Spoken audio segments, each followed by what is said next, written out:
Oi, Karen, está me ouvindo? Juliana, todo mundo me ouve? Sim. Ah, maravilha. Então, estou compartilhando a tela aqui com vocês de novo. Tá.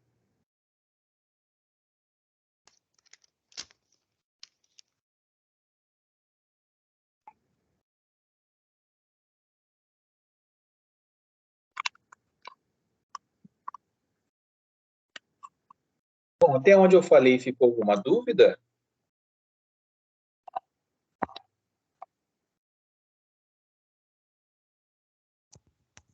Para mim, não.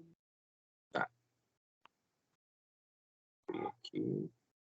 Bom, vamos em frente, então. Vocês conseguem perceber, pessoal, essas variações no neurodesenvolvimento dos nossos alunos? Eu não sei bem a faixa etária de alunos que vocês atendem, né? Vocês conseguem ver essas percepções dessa construção da sexualidade nesse neurodesenvolvimento, tanto da biologia inata quanto da construção social?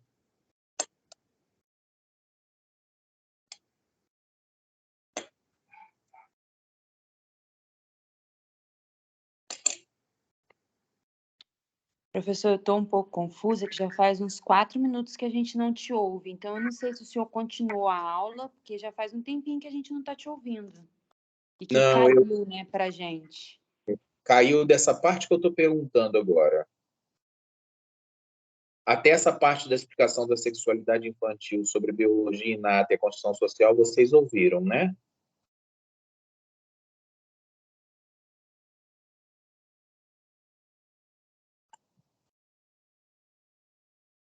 Eu parei de ouvir quando o senhor estava falando da educação de casa, né? Falando deles na criação. Isso, exato. É exatamente aí nesse ponto. A pergunta que eu faço para vocês é essa: se em sala de aula vocês conseguem perceber essas diferenças, essas nuances culturais, né, no desenvolvimento do aluno como um ser pensante, né, e social? Vocês conseguem perceber isso para a questão de observação e diagnóstico da questão da psicopedagogia?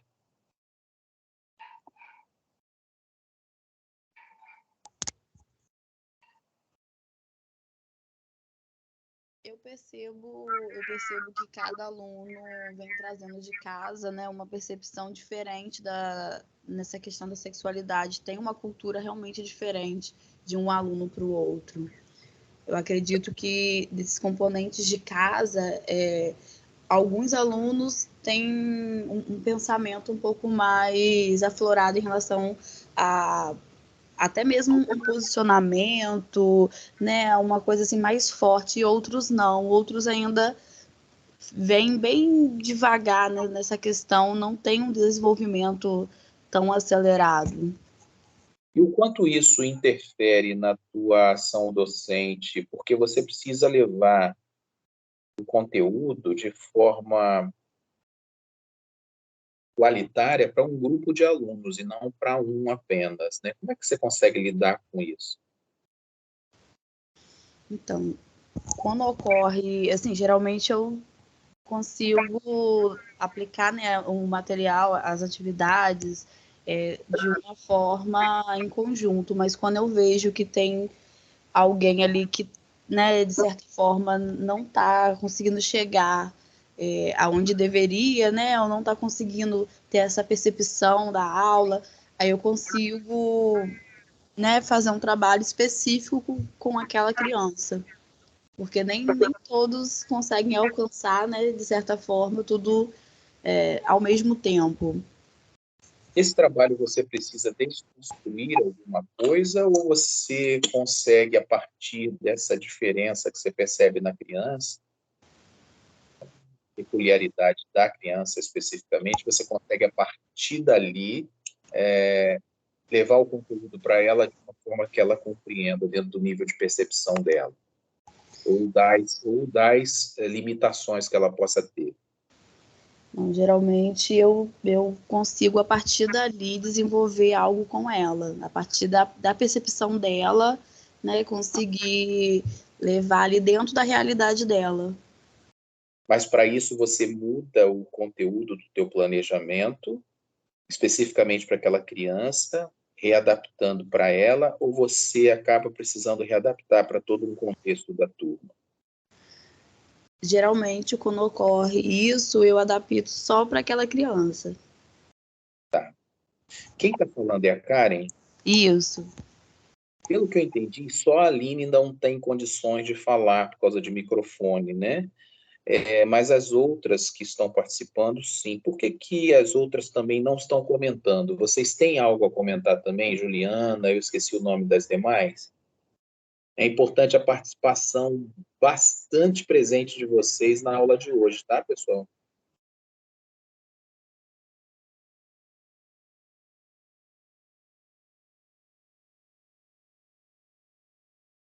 Juliana, você nos ouve?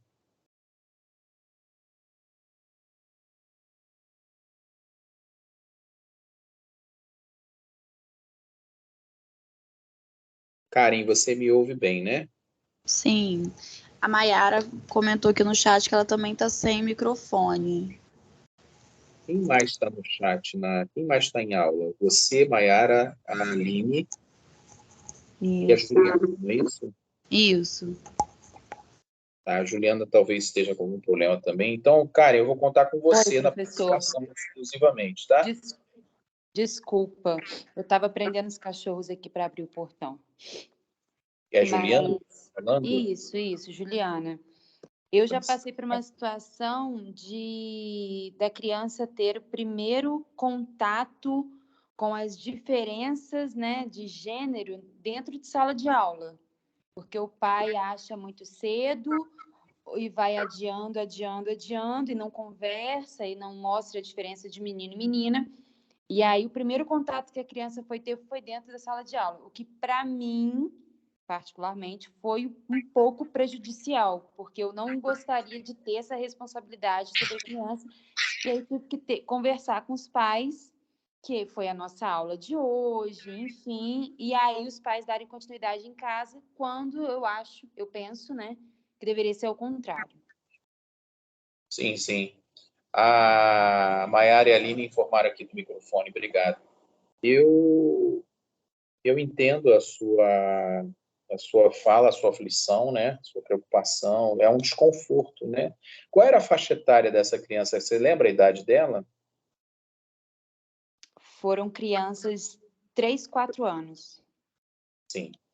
É uma faixa etária ainda muito precoce, ainda são bebês, né? Até 3 anos são bebês ainda, né? E é muito comum que as famílias mais tradicionais não abordem esse tipo de temática ainda nessa idade. Nem há um neurodesenvolvimento para isso ainda também. A gente vai entender isso nessa aula de hoje. Foi muito bom você ter falado sobre isso. Quando você falou comigo, eu acreditava ser uma criança em torno dos 6 anos. Aí estava de forma tardia, sim, mas aos 3 anos ainda não. Isso é muito mais comum do que a gente pensa. E é natural também, tá? Pais têm sempre a tendência de ver os seus filhos como pequenininhos, né? Estou rouca por conta de uma gripe forte, a Mayara. Acho muito importante o tema sexualidade. Acho muito desafiador lidar com essa questão dentro de sala de aula. Sim, Mayara. Obrigado por participar textualmente. Eu percebi que os textos, quando vocês mandam, eles ficam alguns segundos. Então, quando vocês escreverem, eu consegui ler o da Mayara todo aqui, né? Por conta do preconceito que a Mayara está falando. Preconceito em relação a quê, Mayara? A ideologia de gênero, é isso?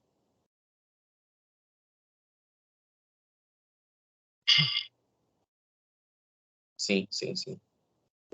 Preconceito é algo que sempre houve na espécie humana e sempre haverá em alguma forma.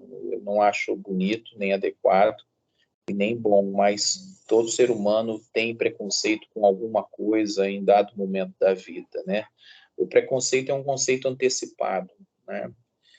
O ruim é quando a gente vê a indiferença, a gente vê a segregação, a humilhação, a ofensa, né? O desrespeito, as palavras que a gente tem que ter na nossa mente, no nosso coração, para estou rouca, tá, tudo depende da forma que o outro vai interpretar. Sim, as palavras que a gente tem que ter dentro da gente são essas, né? Preconceito todo ser humano tem em algum momento da vida, mesmo que ele não o expresse, ele o tem dentro de si, ele faz um pré-julgamento, faz um juízo de valor, né? Sobre comportamentos, sobre escolhas, sobre uma série de fatores, né? Principalmente porque nós vivemos em nichos culturais que tem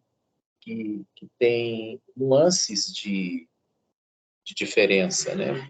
A grande questão que a gente precisa trabalhar sempre são essas palavras que eu usei, né? Não haver segregação, não haver indiferença com o outro, haver o respeito, né, por todas as pessoas, independente do que cada um pense, sinta ou escolha. O respeito é fundamental, né? Nós somos seres sociais, como seres sociais nós somos partes uns dos outros. Na própria lógica, na própria teoria de conjuntos, tudo depende da forma que o outro vai interpretar. Assim.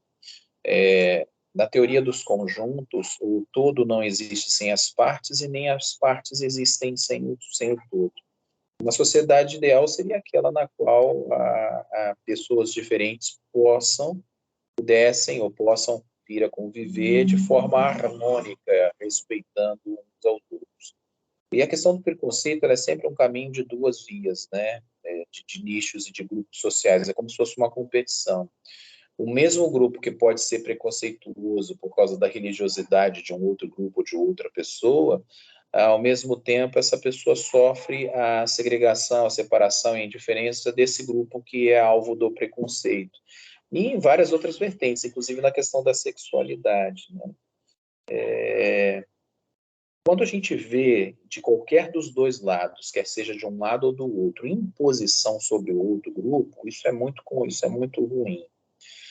Então, eu acho que a palavra que equilibra todas as coisas é a palavra respeito. É isso que a gente precisa transmitir para as nossas crianças, né?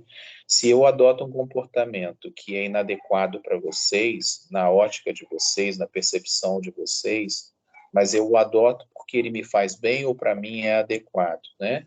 Mas eu percebo que esse meu comportamento, ele gera desconforto em vocês, embora eu mantenha o meu comportamento, eu não vou ao mesmo tempo impor o meu comportamento a vocês, ou obrigar uma aceitação. Da mesma forma, quem está do outro lado não deve impor a uma pessoa que adote um dado comportamento, ou entendimento, ou sentimento, impor a essa outra pessoa que ela mude, né? Porque a imposição ela não rima com a palavra com a palavra respeito, né? Então isso é um tema assim muito sensível, né? Mas vocês podem ver, se você se ancorar no respeito, muitas dessas questões elas se diluem, né? E você consegue ter relações sociais mais harmônicas, né? O ser humano, por ser um ser sociável, nós somos seres sociais, nós vivemos em grupos.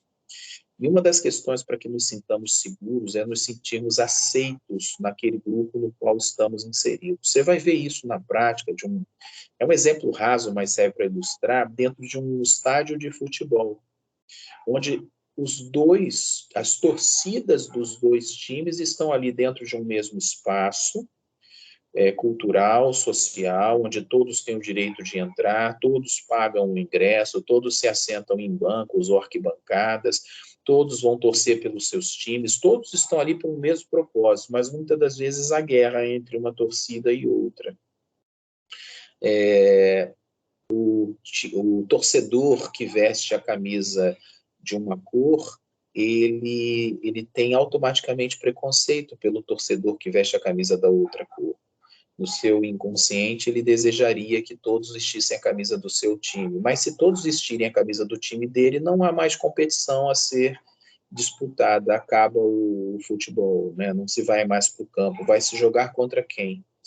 Então, a gente tem que entender que nessas arenas da vida, da sociedade, nós não temos inimigos, nós não temos que ter. Na verdade, a vida traz, às vezes, enfrentamentos com inimigos, mas nós não temos que ter inimigos, nós temos que ensinar isso aos nossos alunos.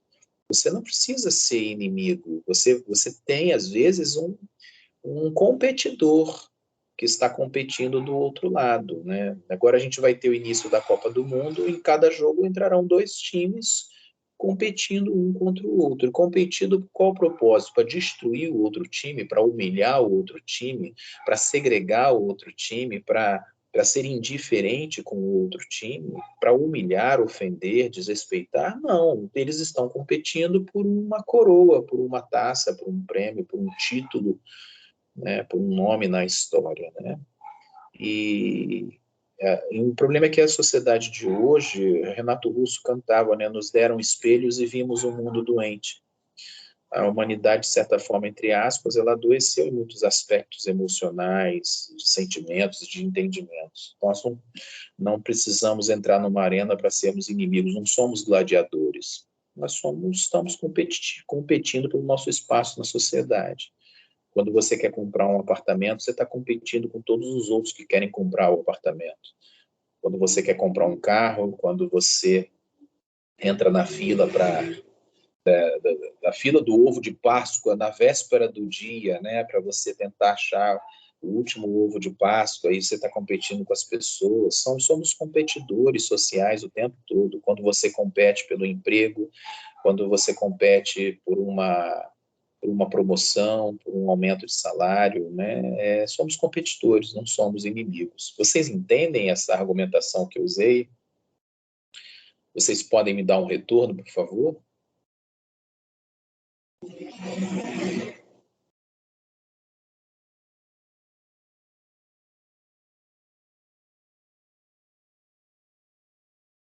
Professor, eu consigo entender até mesmo no contexto escolar que quando um aluno ele vem com uma cultura de casa diferente e quando chega na sala ele acha que ele é inimigo dos demais, que tem essa rivalidade. Então, é necessário, às vezes, fazer um trabalho com esse aluno. Eu passei por isso na sala, onde o aluno ele tinha uma percepção, né, que as pessoas achavam, faziam algum tipo de preconceito com ele pela cor. Então, ele achava que todos os colegas eram inimigo dele. Então, eu precisei fazer um trabalho com o aluno e depois com a turma para conseguir inserir ele no contexto da turma. Porque em todo momento ele falava que a turma era preconceituosa com ele, mas na verdade ele tinha uma percepção da turma bem diferente. Então foi bem necessário fazer um trabalho onde ele entendesse que a turma não era, eles não eram inimigos e eles precisavam conviver porque iriam conviver durante o ano, né? Como graças a Deus conseguimos conviver durante o ano em paz. Mas foi necessário um trabalho com ele para que ele tivesse essa percepção da turma diferente, porque ele tinha uma percepção que eram todos inimigos dele, que ali ele não tinha amigos. Então, por ele ser, né, o único, eu tenho uma diversidade de alunos, mas ele é o único negro de verdade da turma, os outros são um pouco mais morenos, então ele achava que ele estava num lugar que só tinha inimigos, por não ter mais crianças negras, e ele achou que todo mundo era inimigo dele. Então foi necessário fazer um trabalho com ele e um trabalho com a turma para a gente conseguir inserir ele na turma de forma que ele não visse, né, que eles eram inimigos.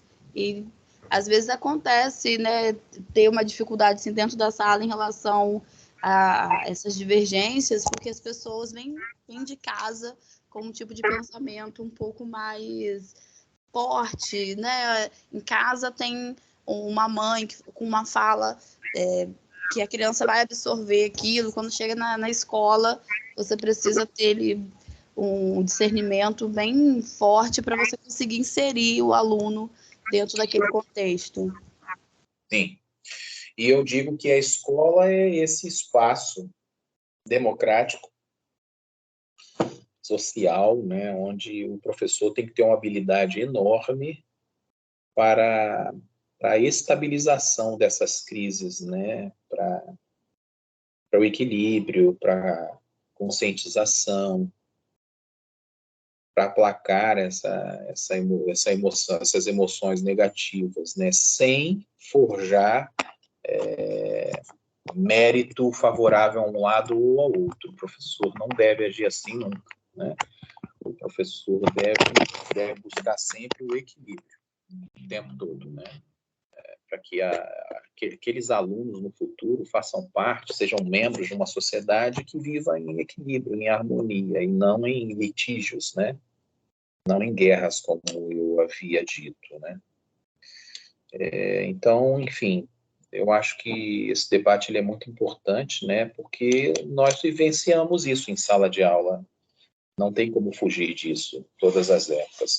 Esse próprio desenho que eu uso para ilustrar essa página, são dois bebezinhos praticamente, né? Você vê o olhar deles para a genitália, não é um olhar erotizado, sexualizado, é o olhar da curiosidade pela diferença. Meninos são diferentes de meninas, isso, a compleição física vai determinar isso. Se eu for fazer uma aula de mergulho com minha esposa e nessa aula a gente usar equipamento de respiração, eu pego um cilindro de oxigênio e ela também pega um. E na aula prática nós vamos mergulhar em algum litoral qualquer. O meu oxigênio vai acabar antes do oxigênio dela, ela vai ficar mais tempo submersa. Por que isso acontece? Porque eu sou homem e os meus pulmões são maiores que o dela. Então, fisicamente, somos diferentes. Até mais ou menos os 10, 11 anos de idade, isso é muito significativo, você pode botar meninos e meninas para competir em aulas de educação física, por exemplo, no judô, no basquete, no vôlei, no futebol, na natação, na corrida, de igual para igual, porque são crianças. Quando chegam mais ou menos a faixa etária dos 12 para 13 anos, o desenvolvimento muscular do menino é ósseo, né? O homem tem mais massa magra, pele, ossos, nervos, ossos e músculos, melhor dizendo, por causa da sua compleição física da testosterona, não dá mais para competir de igual para igual. É por isso que nas competições, por exemplo, a São Silvestre tem o vencedor masculino e o vencedor feminino. Isso não significa que o homem seja melhor do que a mulher, isso significa que a, a anatomia é diferente, né? Somos diferentes fisicamente, somos diferentes em relação às percepções. Há um livro muito bom, se vocês quiserem anotar para ler, esse livro, o título dele é curioso, é Por que os homens fazem sexo e as mulheres fazem amor. Esse livro não tem nenhuma conotação de sexualidade, de sexo em si, mas da diferença dos gêneros.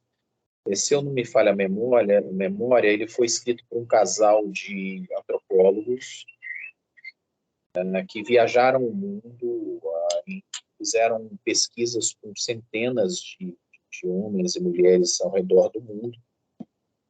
E ali eles descrevem as diferenças do cérebro masculino para o cérebro feminino. Sim, há diferenças, inclusive, físicas, né? A ciência sabe que o homem tem milhões de neurônios a mais do que o cérebro feminino, mas não significa mais, isso não denota maior inteligência, né? Há especificidades, há habilidades, né? E isso vem muito do desenvolvimento infantil desde a maternidade, desde o útero, né? Vem da genética, isso vem da cultura familiar, do ensinamento, das habilidades que foram estimuladas logo bem cedo, quanto mais precocemente. Vem do aprendizado empírico, né, do aprendizado de vivência, de como essa criança viu pai e mãe agindo e reagindo diante de diversos fatores da vida. A vida é um aprendizado constante, né? E o cérebro vai usar na fase adulta todo o aprendizado, desde as fases mais mais tenras da vida do ser humano, mais do início da sua vida, da sua infância, desde então, até a fase adulta, para tomar decisões no presente. Então, isso é muito importante. Eu digo tudo isso para lembrar vocês que cada aluninho que vocês tiverem, cada aluno, ele é uma coletânea, ele é um arranjo, ele é uma enciclopédia de tudo que aquele serzinho ali, que aquela criança aprendeu, viu, experienciou, experimentou, ouviu, sentiu, né? Nós somos o resultado de tudo que aconteceu com a gente. Então, o professor, ele precisa ser dotado de uma sensibilidade tão grande para que ele consiga respeitar essa individualidade de cada aluno. Não é porque um aluno tem um conceito X, Y, Z, porque X, Y, Z, porque aprendeu isso da sua família, que ele seja um problema ou que ele represente um problema. O professor está ali como um educador para observar necessidades e ajudar o aluno a, a corrigir rotas, a atualizar entendimentos, a receber o conhecimento das disciplinas. E num diagnóstico desse, em que se identifica, como você falou, por exemplo, um aluno que se sentia discriminado por causa da sua cor, da sua raça.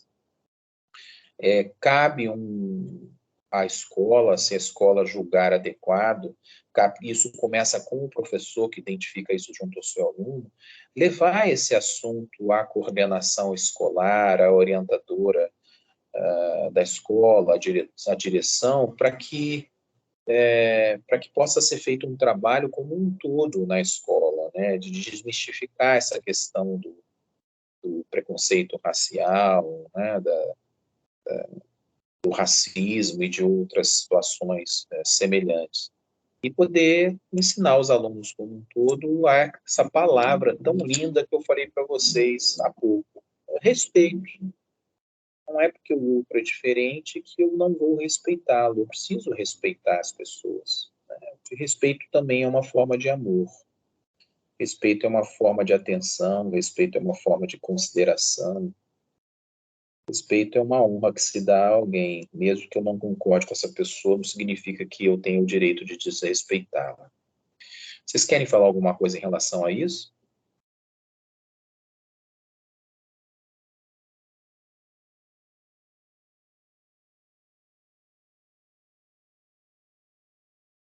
Vocês estão me ouvindo, gente? Estamos. Tá. Entenderam essa parte direitinho? Sim. Juliana também? Sim, professor. Tá, ótimo. Vou pedir a vocês, quando vocês falarem, falam assim, Juliana, aí fala, a outra é a Karen, aí fala para eu saber com quem eu estou falando, tá? Porque quando a Mayara escreve, aparece o nome dela aqui para mim, fica mais fácil, tá bom? Então vamos lá.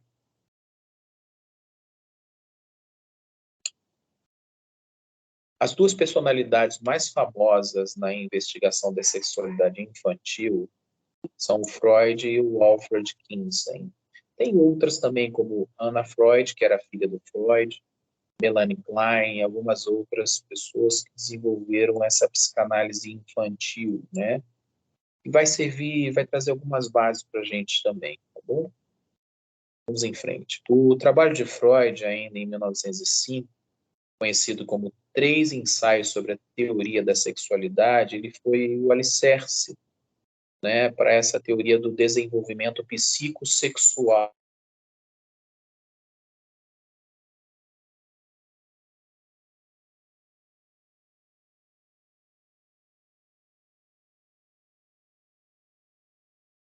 Professor, travou.